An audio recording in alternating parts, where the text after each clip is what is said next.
तो सबसे ज़्यादा तापमान ही इतना डिस्टर्ब करता है। क्यों? क्योंकि देखो, तापमान किसको किसको डिस्टर्ब करता है? तापमान आपको आर्द्रता को, ठीक ना, बैलेंस करता है। आप आर्द्रता को कंट्रोल करता है, ठीक ना। तापमान आर्द्रता को नियंत्रित करता है, वायुदाब को नियंत्रित करता है, ठीक ना। वायुमंडलीय परिसंचरण को नियंत्रित करता है। तापमान वही वर्षा को नियंत्रित करता है।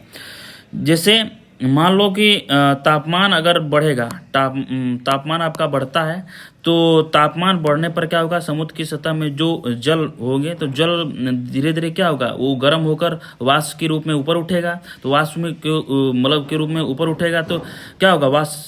जल वाष्प की मात्रा वायुमंडल में बढ़ेगी तो आर्द्रता भी बढ़ेगी, ठीक ना। ह्यूमिडिटी भी क्या होगी? बढ़ेगी। तो टेम्परेचर जो है आर्द्रता को कंट्रोल कर रहा है कि नहीं कर रहा है? कर रहा है ना। अब देखो, जहाँ पर जो है टेम्परेचर कम होता है ना, जहाँ पर टेम्परेचर कम होता है वहाँ पर जो वायु हल्की हो जाती नहीं, वायु भारी हो जाती है। टेम्परेचर जहाँ पर अधिकतम होगा वहाँ पर वायु हल्की होती है। जहाँ पर टेम्परेचर न्यूनतम होता है, मतलब कि कम होता है, सबसे कम होता है टेम्परेचर, वहाँ पर वायु बहुत हल्की हो जाती है, भारी हो जाती है, जिसकी वजह से आपका जो है जो प्रेशर है वो प्रेशर बढ़ जाता है, ठीक ना। वहाँ पर जो है प्रेशर बहुत हाई हो जाएगा, ठीक ना। वहाँ पर प्रेशर बहुत ज़्यादा हो जाता है। ये समझ के आप समझते हैं कि वायुमंडलीय परिसंचरण को कैसे नियंत्रित करें, ये अभी समझेंगे, ठीक ना। और वर्षा को भी नियंत्रित करता है, ठीक।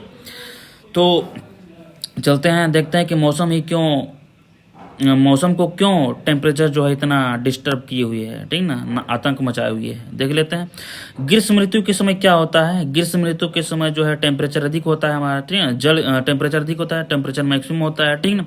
तो क्या होता है? जल की सतह का तापमान अधिक होने पर, जब ग्रीष्म ऋतु जब आएगी, ठीक ना, गर्मी का महीना जब आएगा ना, तो जल की सतह का तापमान एकदम हाई हो जाएगा। कैसा हो जाएगा? हाई, ठीक ना। जल की सतह का तापमान अगर हाई हो जाता है तो उस समय क्या होगा? जो समुद्र की सतह का जो तापमान अधिक हो जाएगा, अधिक होने पर क्या होगा? उस समय जल का वाष्प में परिवर्तन मतलब कि ये जो जल है समुद्र की सतह का, ये जो भी जल है, ठीक ना, इसका जल का वाष्प में परिवर्तन हो जाएगा।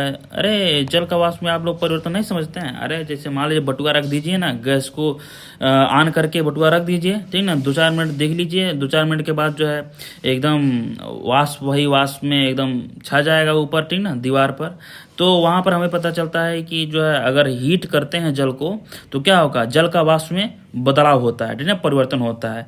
तो जल का वाष्प में परिवर्तन होता है, वायुमंडलीय आर्द्रता में वृद्धि होगी। ये तो मैंने पहले ही बता दिया कि जितना अधिक टेम्परेचर होगा, जल जो है उतना ही वाष्प में बदलेगा, और जितना जल वाष्प में बदलेगा तो जलवाष्प की मात्रा वायुमंडल में अधिक होगी। जलवाष्प की मात्रा वायुमंडल में अधिक होगी तो जाहिर सी बात है ह्यूमिडिटी भी अधिक होगी, क्योंकि जलवाष्प की मात्रा को ही हम लोग क्या बोलते हैं? ह्यूमिडिटी बोलते हैं। उसी को